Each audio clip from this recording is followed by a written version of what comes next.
सोचो अगर तुम इतने बड़े से मेंशन में अकेले रहते हो और तुम्हारे घर का सारा काम करने के लिए अचानक से ये चमकीली आंखों वाली सुंदर सी मेड आ जाए जो कि तुम्हारे घर का काम करने के लिए तुमसे पैसे लेने की जगह सिर्फ वहां रहने को कहे, तब तुम क्या करोगे? भाई मैं तो इसे रहने के लिए घर में गया अपने दिल में भी जगह दे दूं। खैर ऐसा ही कुछ होता है इस लड़के यूरी के साथ।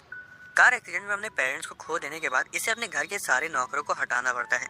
भले इसका घर काफी बड़ा है लेकिन इसके पास उतनी जायदाद नहीं है कि उन्हें हर महीने तनख्वाह दे सके, इसलिए अब वो सारा काम खुद से करने का फैसला करता है। हालांकि जैसा उसने सोचा था ये उतना आसान नहीं था। वो खुद का खाना बनाने की कोशिश करता है लेकिन वो पूरा जल जाता है। वो कपड़े धोने की कोशिश करता है लेकिन डिटर्जेंट ज्यादा डाल देने की वजह से पूरे भर में झाग फैल जाता है। वो वैक्यूम क्लीनर से घर की सफाई भी करता है लेकिन उसके सारे टेस्ट पेपर्स उसमें घुस जाते हैं। तभी एक दिन अचानक से ये सुंदर सी मेड उसके घर आ जाती है। पहले तो वो कहता है कि उसे काम पर नहीं रख सकता क्योंकि उसके पास उसे देने के लिए पैसे नहीं है। उसने हाल ही में अपने सारे सर्वेंट्स को भी हटा दिया था। हालांकि उसे बताती है कि उसे उसको पैसे देने की कोई जरूरत नहीं है, बस उसे वहाँ रहने के लिए जगह दे दे, उतना ही उसके लिए काफी है। जब वो उसकी आंखों में देखती है तब यूरी उसकी चमकीली बैंगनी आंखों में खो जाता है और उसकी बात मान जाता है। कुछ दिनों बाद वो सोचता है कि उसे उसको हायर तो करना नहीं था, फिर उसने हाँ क्यों कह दिया। जैसा खाना वो बनाती है उससे स्वादिष्ट खाना उसने आज तक नहीं खाया। उसके आने के बाद से घर हमेशा साफ रहने लगा और उसके धोए हुए कपड़ों से इतनी अच्छी महक आती है जैसे कि वो परफ्यूम में डुबोए गए हों। इन सब चीजों की वजह से उस मेड पर यूरी का शक दिन पर दिन बढ़ता ही जा रहा था, इसलिए उस पर जादूगरनी होने का इल्जाम लगा देता है क्योंकि वो घर का सारा काम इतना परफेक्टली करती थी कि इसका और कोई एक्सप्लेनेशन ही नहीं था। वो उसकी बात सुन के हंसी हंसी में कह रही थी कि हाँ उसने बिल्कुल सही गेस किया, वो बेशक एक जादूगरनी ही है। वो अपनी नशीली आंखों के जरिए उसे अपने वश में करती है। यूरी इस बात को सीरियसली ले लेता है और उस पर भड़क जाता है जिससे मेड थोड़ा सा चौंक जाती है। वो कहता है कि उसने उसको जादुई किताब पढ़ते और जादुई मंत्र बोलते हुए भी देखा था। उसने ये भी इल्जाम लगाया कि उसकी आंखें इतनी नशीली हैं कि उनमें देखते ही उसकी दिल की धड़कनें तेज हो जाती हैं। ये सुनते ही मेड एकदम से शर्मा गई और बहाना बना के कहने लगी कि वो शॉपिंग करने जा रही है। असल में वो सिर्फ मजाक कर रही थी। उस वक्त जो वो किताब पढ़ रही थी वो हाउस कीपिंग की टिप्स के बारे में थी, कोई जादू टोना नहीं।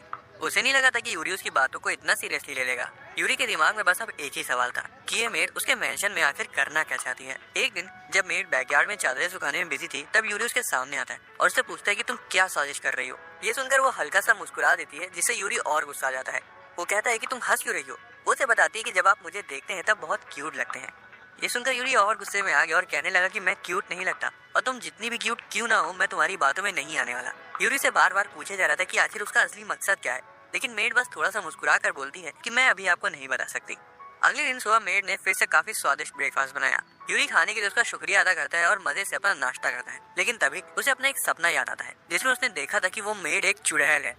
अपनी शक करने वाली फितरत के कारण यूरी ने मेड पर इल्जाम लगा दिया कि उसने खाने में कुछ मिलाया है। उसने तो ये तक कह दिया कि उसने उसे रात में किचन में कुछ करते हुए देखा था।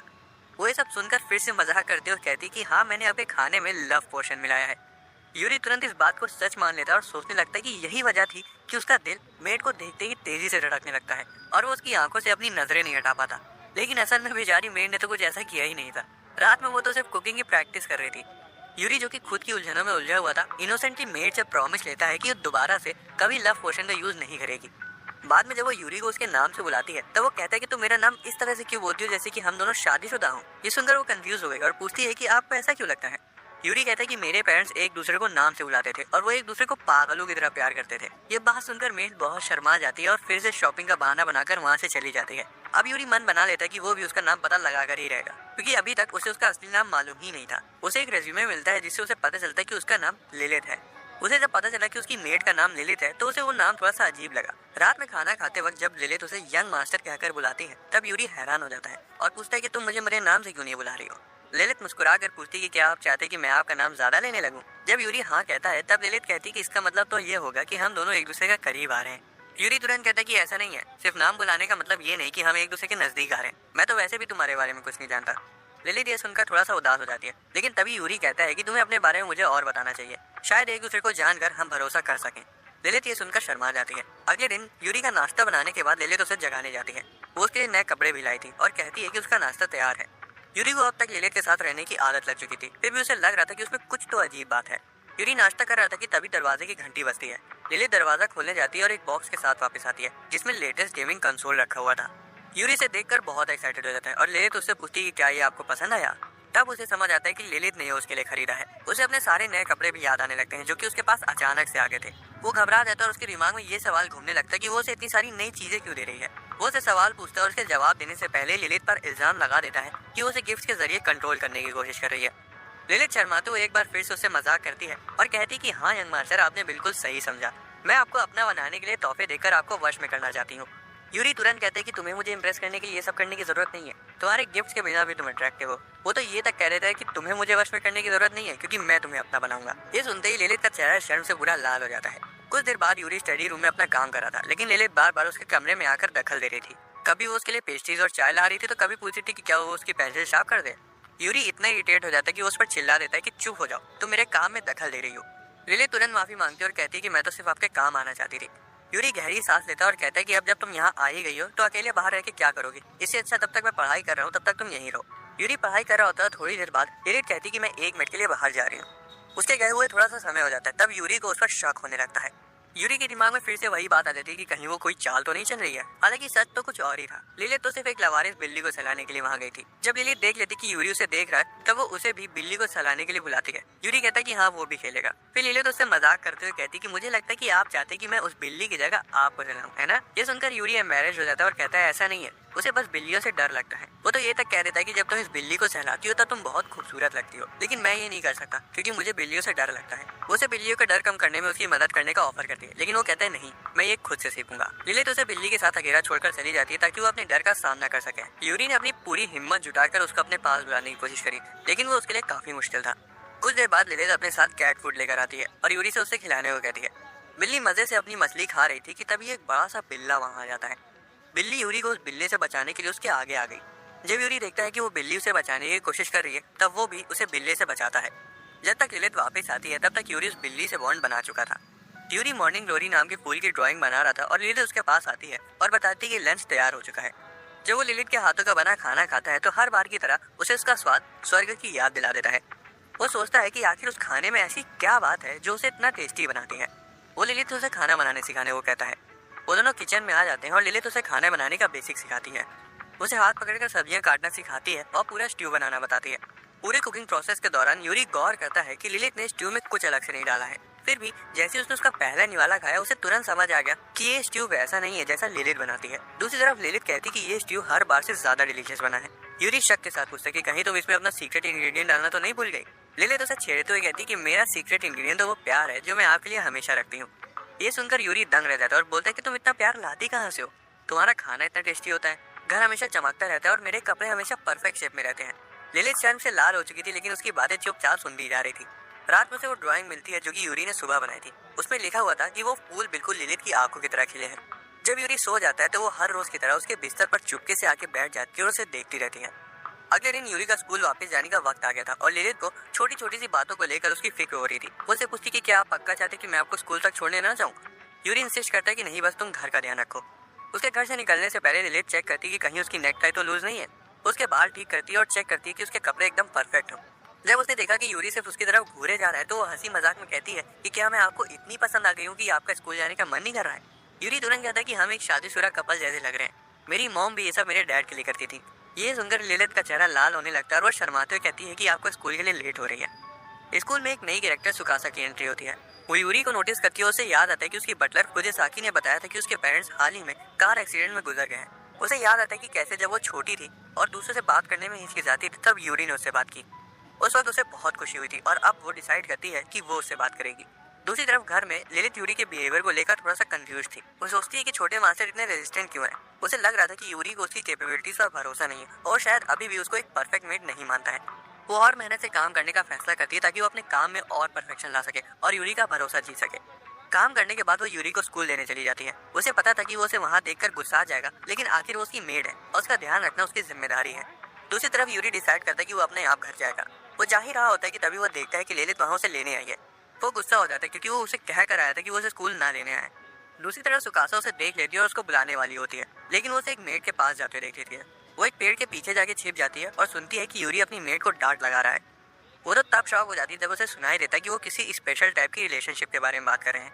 यूरी कहता है कि वो नहीं चाहता कि लोग उसकी खूबसूरती के बारे में बातें करें। सुकासा को लगता है कि वो किसी तरह की फॉरबिडन रिलेशनशिप में है।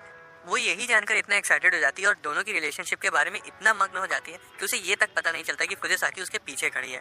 वो एक्सप्लेन करने की कोशिश करती है कि उसे इतनी देरी क्यों हो गई, लेकिन फुजिसाकी यूरी और लिलित को वहाँ देख लेती है।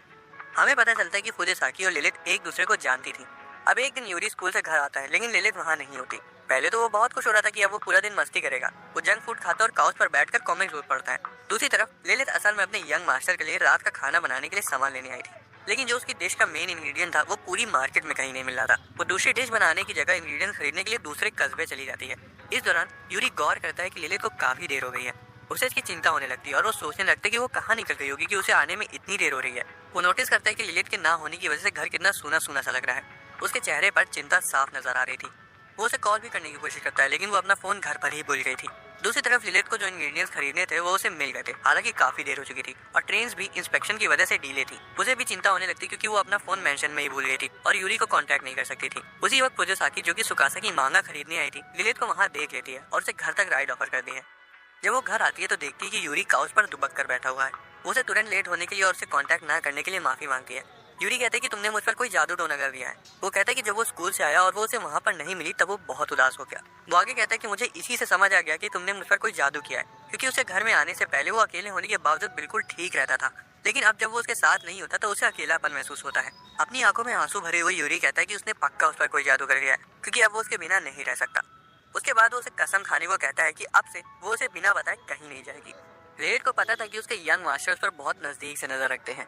उसे ये समझ नहीं आ रहा था कि वो ऐसा क्यों करते हैं, जबकि वो बस इतना चाहती है कि उसके यंग मास्टर की परवरिश में कोई कमी न रह जाए। उसे यूरी की चिंता थी, इसी वजह से वो मेंशन में आई थी, लेकिन इतना सब करने के बाद भी वो उस पर शक करता है। हालांकि उसे समझ आ गया था कि वो ऐसा क्यों कर रहा है, क्योंकि असल में वही थी जो अचानक से उसकी जिंदगी में आई, और तो और यूरी को उसके बारे में कुछ पता भी नहीं है, तो उसका उस पर शक करना जायज है। वो उस पर गलत इन्फ्लुएंस नहीं डालना चाहती थी, इसलिए उसने उल्टा उस पर ही नजर रखना शुरू कर दिया ताकि वो हर वक्त अपने यंग मास्टर का ध्यान रख सके। दूसरी तरफ यूरी को लग रहा था कि वो उसकी कमजोरी ढूंढने के लिए हर जगह उसका पीछा कर रही है। वो उसे पीछे छुड़ाने के लिए भागने लगता है, लेकिन जैसे ही उसे फॉलो करने के लिए भागती है तब उसका पैर लड़खड़ा रहता है और वो उस पर गिर जाती है। जब वो उठता है तब वो कहता है कि अब वो नहीं भागेगा और ना ही उसे कहीं जाने देगा। इतना सब करने के बाद भी यूरी का शक लिलित पर दिन पर दिन बढ़ता ही जा रहा था। एक दिन जब लिलित पोछा लगा रही थी तब भी यूरी से छिपकर तीखी नजरों से देखे जा रहा था। आखिरकार लिलित फैसला करती कि अब वो समझदारी से काम लेगी और एक असल मेट की तरह बिहेव करेगी, ताकि वो अपने यंग मास्टर का भरोसा जी सके। वो यूरी का सामना करती है और उसे सीधा पूछती है कि आप मुझे इतना देखते क्यों रहते हैं, क्या कभी बोर नहीं होते?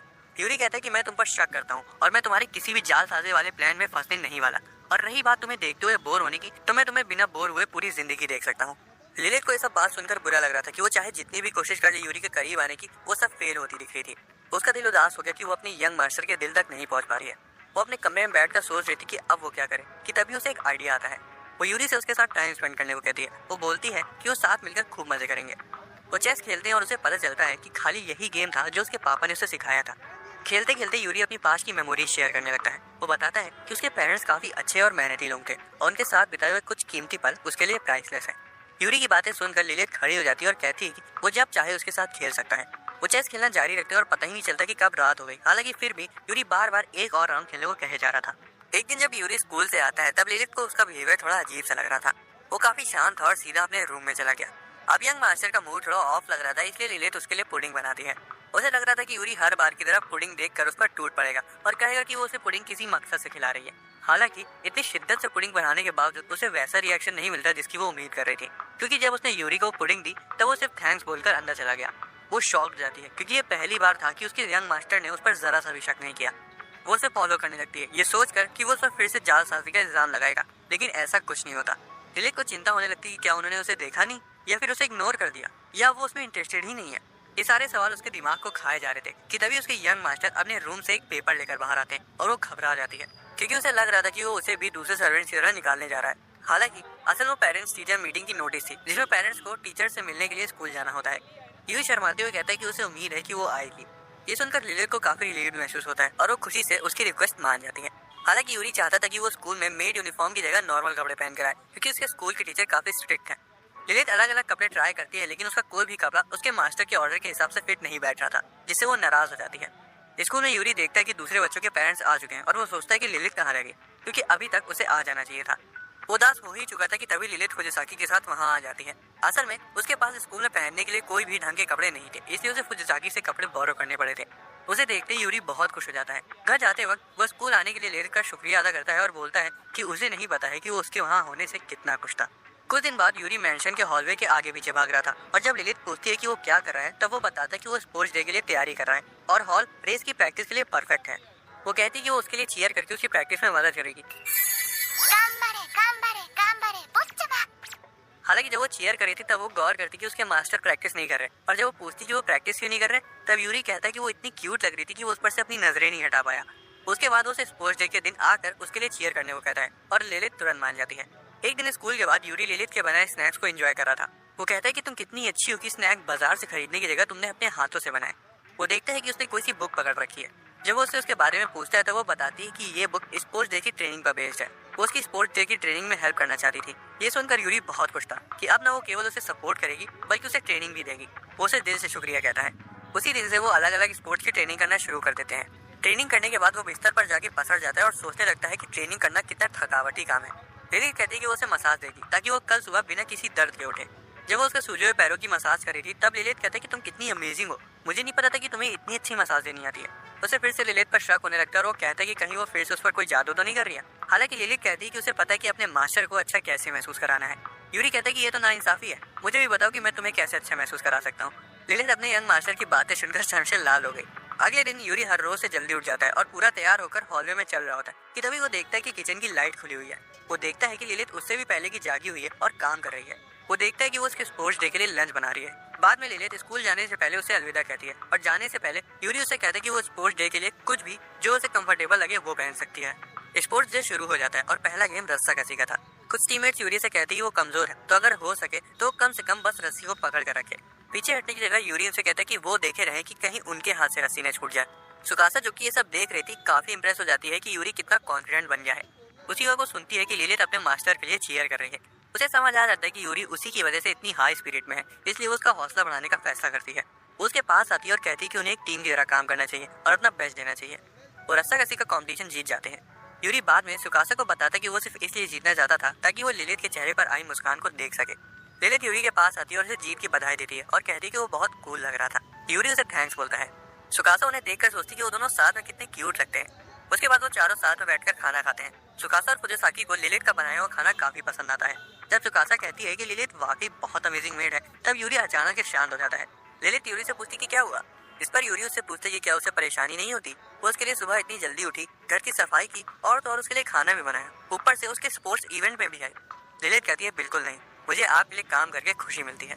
बाद में पता चलता है कि पेरेंट्स और गार्जियंस की भी एक ऑब्स्टेकल रेस होने वाली है। इससे लिलित को अपने मम्मी पापा की याद आ जाती है। उसकी मम्मी एक रनर थी और उसके पापा भी स्पोर्ट्स में काफी अच्छे थे। उसे खुशी तो हो रही थी कि उसके यंग मास्टर उस पर भरोसा कर रहे हैं, लेकिन उसे ये भी डर लगा होता है कि कहीं उससे कोई गलती ना हो जाए। वो सोचने लगती है कि उसके मास्टर आखिर उसके बारे में क्या सोचते हैं। जब रेस स्टार्ट होती है तब वो ये समझ के दौड़ती है कि वो सिर्फ एक मेड है और वो अपने यंग मास्टर के पालन पोषण में कोई कसर नहीं छोड़ेगी। आखिर इसीलिए ही उसे काम पर रखा गया है। जब वो रेस जीत जाती है तब उसे समझ आता है कि इसी वजह से यूरी ने उसे कंफर्टेबल ड्रेस पहनने को कहा था। रेस के बाद वो उसके पास आता है और कहता है कि वो कितनी अमेजिंग लग रही थी। लिलित कहती है कि उसने उसके लिए अपनी पूरी कोशिश करी। हालांकि दूसरे बच्चे कहते हैं कि यूरी ने चीटिंग करी। वो रेस सिर्फ पेरेंट्स या फैमिली मेंबर्स के लिए थी और लिलित उसकी मेड है। यूरी कहता है ऐसा नहीं है, लिलित मेरा परिवार है। ये सुनकर लिलित को बेहद खुशी मिलती है और वो ये कहने के लिए उसका शुक्रिया अदा करती है, लेकिन पूछती है कि क्या उसने जो कहा वो उसको लेकर पक्का था।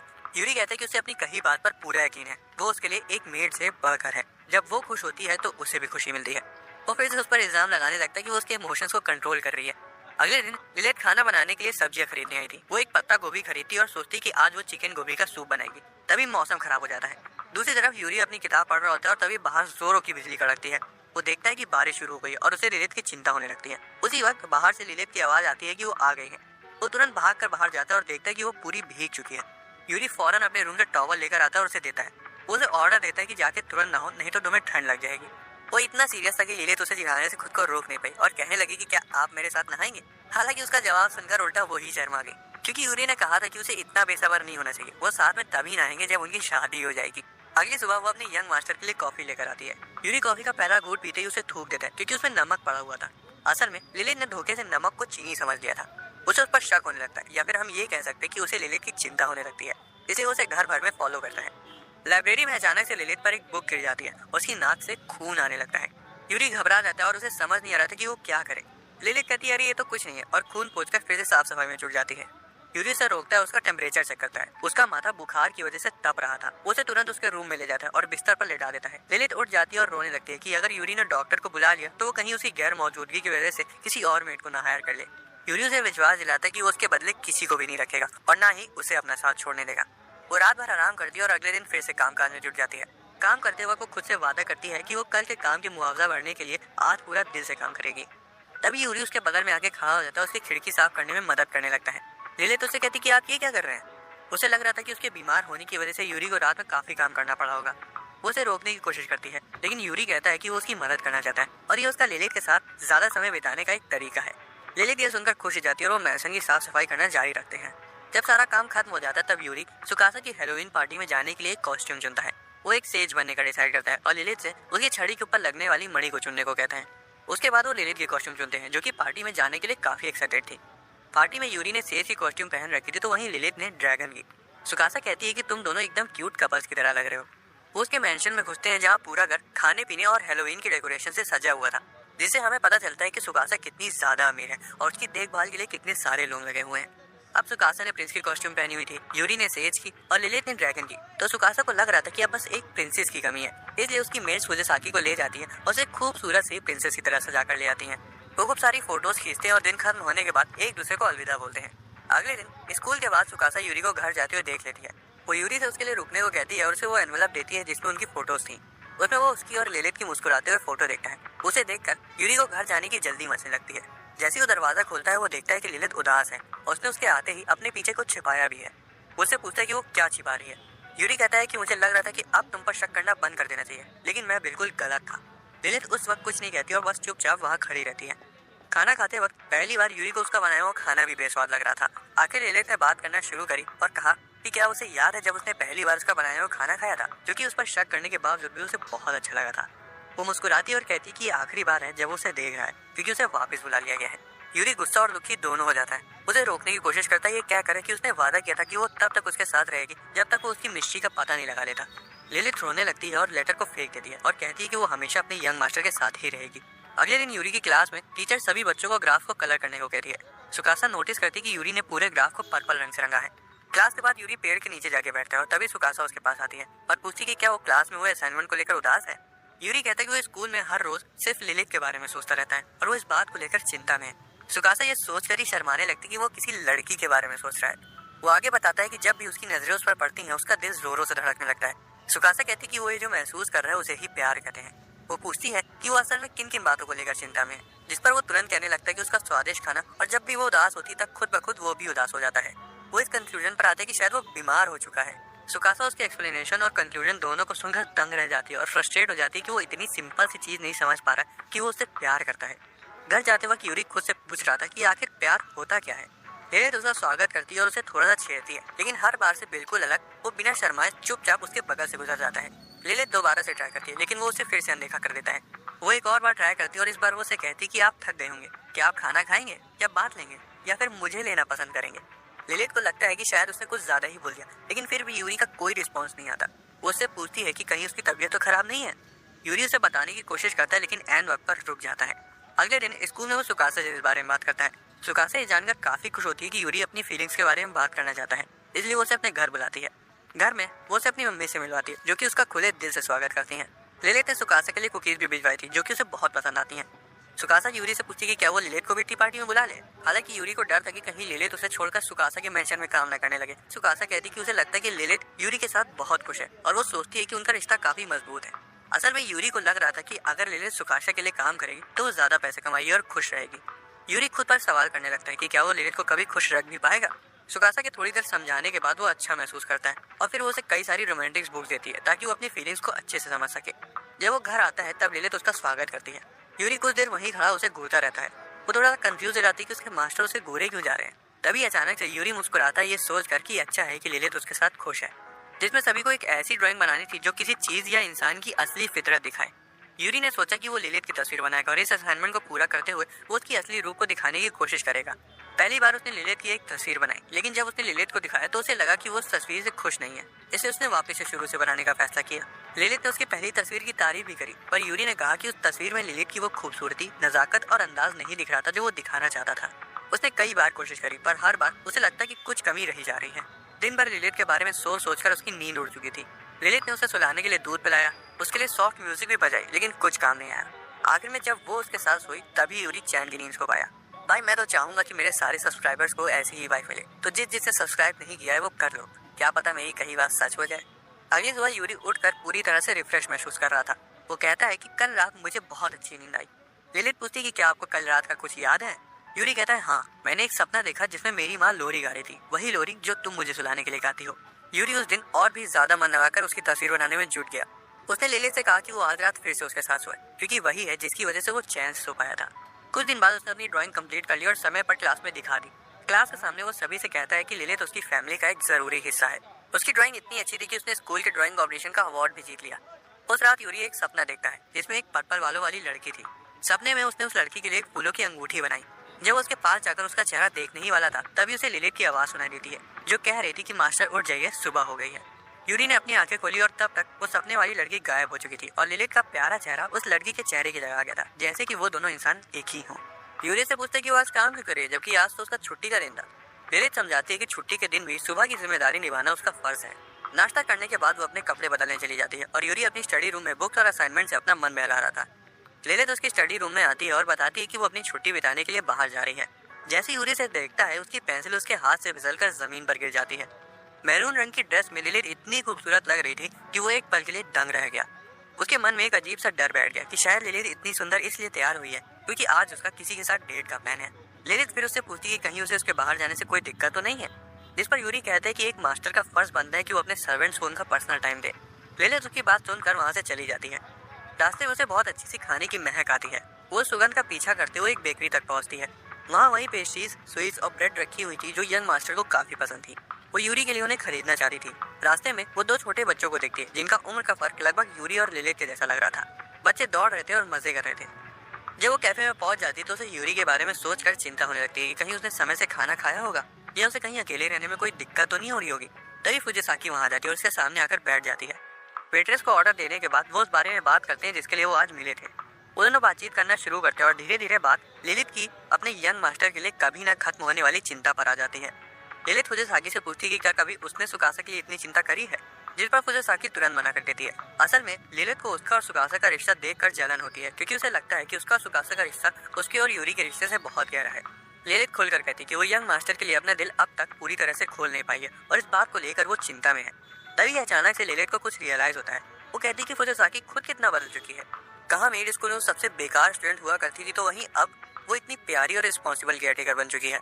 फुजिसाकी अपनी तारीफ सुनकर शर्मा जाती है और लिलित को रियलाइज करवाती है कि उसका रिश्ता भी उसके यंग मास्टर के साथ कितना अच्छा है, क्योंकि स्कूल के दिनों में तो लोग उसके पास तक नहीं आना चाहते थे। अचानक फुजिसाकी को सुकासा का टेक्स्ट आता है, जो कि ये जानने के लिए बेताब थी कि उसकी और लिलित के बीच क्या बात हो रही है। दूसरी तरफ यूरी चुपके से लिलित का पीछा कर रहा था। वो इस बात को लेकर पैरानॉइड हो रहा था कि लिलित किसके साथ होगी। तभी उसने एक महिला को देखा जो कि अपने बच्चे के लिए लोरी गा रही थी। उस सीन को देखते ही यूरी के दिमाग में कुछ जाग गया और वो लिलित के घर पहुंचने से पहले लौट आया और फिर दरवाजे पर उसका इंतजार करने लगा। जब लिलित घर आती तब उसके हाथों में यूरी के लिए वही स्वीट्स थी। यूरी ने सीधा उसका सामना किया और बताया कि आज उसने उसका पीछा किया था क्योंकि उसे डर था कि लिलित कहीं उसे छोड़कर चली जाएगी। उसने लिलित के पास के बारे में पूछा और कहा कि वो वही लड़की है ना जिसे उसके पेरेंट्स एक दिन घर लाए थे। लिलित हाँ करती और यूरी शिकायत करता कि उसने अब तक ये बात छिपा कर क्यों रखी। असल में लिलित को लग रहा था कि अगर वो उसे ये बात पहले बता देती तो शायद उसे नफरत करने लगता। अगले दिन सुबह लिलित को यूरी गार्डन में कुछ करते हुए दिखाई देता है। वो उसके पास जाती है और यूरी उसे एक फूलों की रिंग पहनाता है, बिल्कुल वैसे ही जैसे वो उसे बचपन में देता था। स्कूल के बाद उसकी मुलाकात सुकासा से हुई, जो लिलित के साथ उसके लव प्रोग्रेस के बारे में जानने को बेकरार थी। यूरी बस इतना कहता है कि हम बस एक साथ सोए थे। जब यूरी को रियलाइज होता है कि खाली वही नहीं था जिसे ऐसा महसूस हो रहा था, बल्कि लिलित भी कई चीजों को लेकर वैसा ही महसूस कर रही थी, तब उसे समझ आता है कि आखिर उसका दिल क्या चाहता है। इसलिए वो भागकर मेंशन जाता है ताकि वो लिलित को बता सके कि वो उसे कितना प्यार करता है। अचानक से एक ऑरेंज बालों वाली मेड उनके मेंशन में आ जाती है और लिलित को उसके पुराने मेंशन में ले जाने की बात करती है। वो दोनों उसे मेंशन के अंदर ले जाते हैं। नात्सुमे लिलित की पुरानी क्लासमेट है और उस मेंशन में काम करती है जहाँ लिलित पहले काम करती थी। वो उसे चाय देती है और पूछती कि वो ऐसे अचानक से यहाँ क्यों आ गई। नात्सुमे डायरेक्टली लिलित से कहती कि उसकी पुराने मेंशन में बहुत जरूरत है और उसे तुरंत लौटना होगा। लिलित पूछती कि अगर वो वापस जाने से मना कर दे तो क्या होगा। नात्सुमे साफ जवाब देती है कि ये फैसला उसके लिए सही नहीं है, क्योंकि अब वो ऐसे लड़के के लिए काम कर रही है जो उसे तनख्वाह तक नहीं दे सकता। यूरी तुरंत उसकी बात काटते हुए कहता है, नहीं, लिलित मेरी मेड है। वो इस तरह से बोल रहा था कि जैसे नात्सुमे उसका कोई बहुत कीमती सामान उससे वापस मांग रही हो। नात्सुमे कहती कि लिलित का अपना पुराने मास्टर के लिए काम करना ही उसके फ्यूचर के लिए अच्छा होगा। हालांकि इतना सब कहने के बाद भी लिलित वापस जाने से साफ मना कर देती है। वो चाहे उसे जितने लेटर्स भेज दे, वो अपना मन नहीं बदलने वाली थी। नात्सुमे ने फैसला किया कि वो वहाँ रुक कर लिलित को ध्यान से ऑब्जर्व करेगी और तो और यूरी के एक काबिल मास्टर होने की क्वालिटीज को परखेगी, तब जाके वो अपना अगला कदम उठाएगी। उसने यूरी की एजुकेशन और मैच्योरिटी को परखने के लिए उसे थ्योरी ऑफ रिलेटिविटी के बारे में पूछा। अब यूरी तो फाइनेंशियल मैनेजमेंट का स्टूडेंट था, इसलिए उसने उसे अपना पिगी बैंक दिखाया जो कि उसने लिलित को गिफ्ट देने के लिए भर रखा था। यूरी की ईमानदारी और काइंडनेस को देखकर नासुमे थोड़ा तो इमोशनल होती है, लेकिन अभी भी वो कन्विंस नहीं हुई थी। उसने लिलित से कहा कि वो यूरी की मीठी बातों से मैनिपुलेट हो रही है। लिलित उसे अपने यंग मास्टर के बारे में बुरा भला कहने से रोकती है। तभी नासुमे से धोखे से टेबल पर रखा लैंप नीचे गिरकर टूट जाता है। यूरी तुरंत घबरा जाता है और उससे पूछे कि क्या कहीं उसे कोई चोट तो नहीं आई, और लिलित से तुरंत झाड़ू लाकर टूटे कांच को साफ करने को कहता है। यूरी नासुमे से इनोसेंटली कहता है कि उसे पता है कि वो लिलित से कितना प्यार कर रही है, इसलिए उसे वापस ले जाने के लिए इतनी मेहनत कर रही है। अगले दिन यूरी दोनों मेट्स को इन्फॉर्म करके स्कूल के लिए निकल जाता है। अब नासुमे उसको ऑब्जर्व करने आई थी, इसलिए लिलित पूरी शिद्दत से घर का सारा काम करती है। काम खत्म करने के बाद लिलित आराम से नासुमे के साथ बैठकर चाय पीती है। हालांकि तभी वो देखती है कि यूरी के स्कूल से वापस आने का समय हो गया है। वो दरवाजे पर चली जाती है ताकि वो उसका स्वागत कर सके। जब यूरी घर के अंदर आया तो वो पसीने से पूरा भीगा हुआ था और जोरों से सांस ले रहा था। उसने बताया कि वो लिलित से मिलने के लिए बेचैन था, इसलिए वो घर दौड़ कर आया है। उसके बाद बिना किसी शर्म के उसने लिलित से अपने प्यार का इजहार कर दिया। यूरी का इस कदर बोल्ड कन्फेशन सुनकर लिलित और नासुमे दोनों शर्म से लाल हो जाती हैं। लिलित को समझ नहीं आता कि वो इस सिचुएशन का रिस्पॉन्स कैसे दे, और नासुमे को अपने पुराने दिन याद आ गए जब उसके मास्टर भी उसके लिए इतनी ही केयर करते थे। उसने सोचा कि शायद वो यूरी जितनी हिम्मती नहीं है, इसलिए वो अपने मास्टर से कभी भी अपने दिल की बात नहीं बता पाई। बाद में यूरी कपड़े बदलकर वापस उन दोनों के पास आता है। वो नासुमे से ऐसे कैजुअली पूछता है कि क्या वो सच में एक मेड है, क्योंकि वो घर का काम तो कर नहीं पाती है। नासुमे को सुनकर अपनी बेइज्जती महसूस होती है, इसलिए वो अपने आप को प्रूव करने के चक्कर में पोछे वाली बाल्टी को उठा लेती है, लेकिन हड़बड़ी की वजह से वो गिर जाती है और पानी की बाल्टी लिलित और खुद पर लुढ़का लेती है। यूरी उन दोनों की हालत को देखकर काफी से घबरा जाता है और कहता है कि वो दोनों तुरंत जाकर नहा ले, नहीं तो उन्हें ठंड लग जाएगी। लिलित नासुमे से कहती कि क्या वो उसके साथ नहाएगी। नासुमे पहले तो थोड़ा शर्मा गई, फिर भी उसने मना नहीं किया। नहाते वक्त लिलित ने अपने बर्ताव के लिए नासुमे से माफी मांगी और कहा कि उसे पता है कि वो उसकी बहुत चिंता करती है, लेकिन वो ये भी चाहती है कि नासुमे उसकी मर्जी और फैसलों का सम्मान करे। लिलित ने यह भी माना कि नासुमे के वहाँ होने की वजह से उसका दिल काफी हल्का हो गया है, खासकर उन इमोशंस को लेकर जो कि यंग मास्टर के प्यार और भरोसे की वजह से पैदा हुए थे। नाज़ुमे कहती कि ये जो उसकी फीलिंग है वो इस चीज की ओर इशारा करती है कि उसका मास्टर उसे बेपनाह चाहता है। ये सुनकर लिलित का चेहरा शर्म से पूरा लाल हो गया। यूरी की पर्सनैलिटी को इतने समय तक परखने के बाद उसको समझ आ गया था कि लिलित उस मेंशन को क्यों नहीं छोड़ना चाहती है, फिर चाहे उसे कितनी ही प्रॉब्लम्स क्यों न झेलनी पड़े। लिलित का मेंशन ना छोड़ने का फैसला उसके लिए और भी ज्यादा मायने रखने लगा था। अगले दिन जब लिलित नाज़ुमे के रूम में जाती है तो वहाँ कोई नहीं था और सिर्फ खाली चिप्स के पैकेट पड़े थे और एक जूस का गिलास रखा हुआ था। लिलित ने नाज़ुमे के लिए कुछ कुकीज बेक किए थे ताकि वो एंजॉय कर सके, और उसने सोचा कि नाज़ुमे कहाँ चली गई होगी। रूम से जाने से पहले लिलित की नजर टेबल पर रखी हुई एक मैगजीन पर पड़ती है जिसमें क्रिसमस गिफ्ट वाला पेज खुला हुआ था। ये देखकर लिलित थोड़ा सा मुस्कुराती है और सोचती है कि शायद नाज़ुमे क्रिसमस में किसी खास से मिलने वाली है। दूसरी तरफ नाज़ुमे यूरी को स्कूल से लेने के लिए मेंशन से बाहर आ गई थी। यूरी के लिए तो वो नॉर्मल दिन था, लेकिन सुकासा उससे पूछे जा रही थी कि उसकी और लिलित की रिलेशनशिप कहाँ तक पहुंची और अब उनके बीच क्या हो रहा है। उसके इतनी बार पूछने के बाद यूरी सोचता है और बोलता है कि मेंशन में अब एक और फैमिली मेंबर जुड़ गया है। सुकाशा खुशी से पागल हो जाती है क्योंकि उसे लग रहा था कि उनके घर में एक बच्चे का जन्म होने वाला है। खैर जैसा वो सोच रही थी वैसा कुछ नहीं था। हॉल में यूरी सुकाशा को नाज़ुमे के बारे में बताता है और कहता है कि उसके आने के बाद से मेंशन में थोड़ी सी रौनक आ गई है। बाहर नाज़ुमे यूरी को सुकाशा के साथ देखकर समझ बैठती है कि यूरी लिलित से अपना प्यार जाहिर करने के बाद चुप चुप के गुल छर्रे उड़ा रहा है, जिससे वो बहुत गुस्सा जाती है। लेकिन जब वो फुजिसाकी को देखती है तब वो समझ जाती है कि ये उसकी गलतफहमी थी। यूरी और नाज़ुमे साथ में घर वापस लौटते हैं और नाज़ुमे लिलित को क्रिसमस पर गिफ्ट देने के अपने प्लान के बारे में बताती है। यूरी कहता है कि हाँ ये उसके लिए हमारा प्यार एक्सप्रेस करने का एक बिल्कुल सही तरीका रहेगा। नाज़ुमे पूछती है कि क्या उसे पता है कि लिलित को क्या पसंद आ सकता है। हालांकि यूरी को उसकी पसंद का बिल्कुल भी अंदाजा नहीं था। घर पहुंचते ही वो एक कमरे में सीक्रेटली अपने प्लान को डिस्कस करते हैं। वो एक क्रिसमस पार्टी प्लान करने का सोचते हैं और डेकोरेशंस कैसे करनी रहेंगी उससे डिस्कस करने लगते हैं। अगले दिन यूरी तो स्कूल चला जाता है, लेकिन नाज़ुमे लिलित से घुमा फिरा कर पूछती है कि उसे क्रिसमस के लिए क्या चाहिए। स्कूल में जब यूरी सुकाशा को लिलित के लिए उनकी पार्टी के प्लान के बारे में बताता है तब सुकाशा खुश हो जाती है और कहती कि वो भी इसमें उसकी मदद करेगी, और बोलती है कि बाकी की डिटेल्स वो उसके मेंशन में जाकर डिस्कस करेंगे। वो वहाँ जाते हैं और अब सारी प्रिपरेशंस कंप्लीट हो चुकी थी। अब बस लिलित को मेंशन से दूर रखना था ताकि वो पार्टी के लिए सारी डेकोरेशंस कर सकें। रात में जब यूरी डिनर कर रहा होता है तब नाज़ुमे कहती है कि उन्हें क्रिसमस सेलिब्रेट करना चाहिए। लिलित कहती है तो काफी अच्छा आइडिया है और यूरी से उसके प्लान के बारे में पूछती है। यूरी कहता है कि वो उनके साथ सेलिब्रेट नहीं कर पाएगा क्योंकि सुकाशा ने उसे अपनी क्रिसमस पार्टी में बुलाया है। नाज़ुमे फिर लिलित से पूछती कि क्या वो उसके साथ क्रिसमस सेलिब्रेट करना पसंद करेगी और लिलित मान जाती है। लिलित को थोड़ा तो बुरा लग रहा था कि यूरी उनके साथ क्रिसमस नहीं सेलिब्रेट कर पाएगा, लेकिन वो सोचती है कि वो कम से कम उसके लिए गिफ्ट तो बना ही सकती है। रात में लिलित अपने यंग मास्टर के लिए एक स्कार्फ लेने लगती है जो कि वो यूरी को गिफ्ट में देने वाली थी। हालांकि यूरी उसे ऐसा करते हुए देख लेता है और फिर उसे कुछ बताने के लिए अंदर आ जाता है। क्रिसमस के दिन नाज़ुमे और लिलित मेंशन से बाहर जाने के लिए रेडी थी, लेकिन लिलित को यूरी की चिंता सताई जा रही थी कहीं वो सुकाशा के मेंशन जाते वक्त रास्ते में कहीं खो ना जाए। यूरी उसे दिलासा देता कि वो नहीं खोएगा। उसको घर से बाहर रखने का प्लान पूरी तरह से कामयाब हो जाता है। उनके जाने के जस्ट बाद फुजिसाकी और सुकाशा वहाँ जाती है और प्रिपरेशन शुरू कर देती हैं। सुकाशा रोने लगती है कि उसे सारा डेकोरेशन का काम क्यों दे दिया, तो वहीं दूसरी तरफ यूरी और फुजिसाकी केक की प्रिपरेशन कर रहे होते हैं। यूरी पूछता है कि क्या इतनी फ्रॉस्टिंग ठीक रहेगी और फुजिसाकी उसकी नाक पर लगी क्रीम पोंछती है।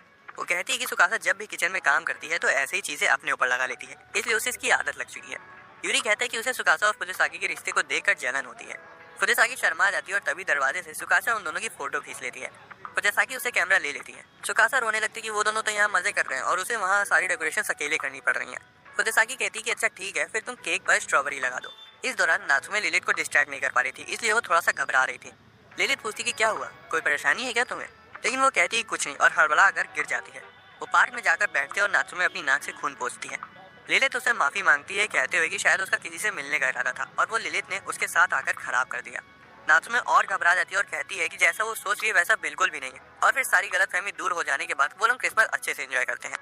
घर जाते वक्त लिलित ने नात्सुमे को क्रिसमस गिफ्ट के लिए एक क्यूट सी हेयर क्लिप दी और नात्सुमे भी लिलित को एक गिफ्ट देती है जो कि एक क्यूट सा पेन था। नात्सुमे कहती है कि अब तुम मेरे लिखे खतों का जवाब दे पाओगी। लिलित वो गिफ्ट पाकर बहुत खुश होती है। जब वो मेंशन आ जाते हैं तब देखते कि वहाँ तो पूरा अंधेरा है। अचानक से लाइट्स खुल जाती है और नात्सुमे कहती चलो लिलित अंदर चलते हैं, लेकिन लिलित तो वहाँ होती ही नहीं। जब वो दौड़कर अंदर जाती है तब उल्टा सब लोग उसी को सरप्राइज कर देते हैं। यूरी बताता है कि उसने लिलित को सरप्राइज के बारे में पिछली रात ही बता दिया था। एक काम कहा गया था इस बच्चे से कि चुप रहे, वो भी इससे नहीं हो पाया। खैर अब जो होना था वो हो गया और सभी लोग पार्टी एंजॉय करते हैं। अगले दिन होते ही लिलित पूरे मेंशन को पहले की तरह चमका देती है और यंग मास्टर के आने का इंतजार करने लगती है।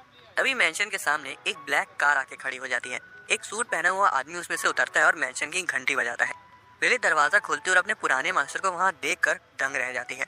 वो उन्हें अंदर बुलाती है और उनसे बात करती है। दूसरी तरफ यूरी और नात्सुमे मेंशन की ओर बातें करते हुए आ रहे थे। नात्सुमे यूरी का शुक्रिया अदा करती है क्योंकि वो उसी की वजह से लिलित को समझा पाई कि वो उससे कितना प्यार करती है और अब वापस जाकर वो अपने मास्टर को भी बताना चाहती थी कि वो उन्हें कितना पसंद करती है। यूरी तुरंत कहता है कि तुम दोनों लोगों से एक साथ कैसे प्यार कर सकती हो।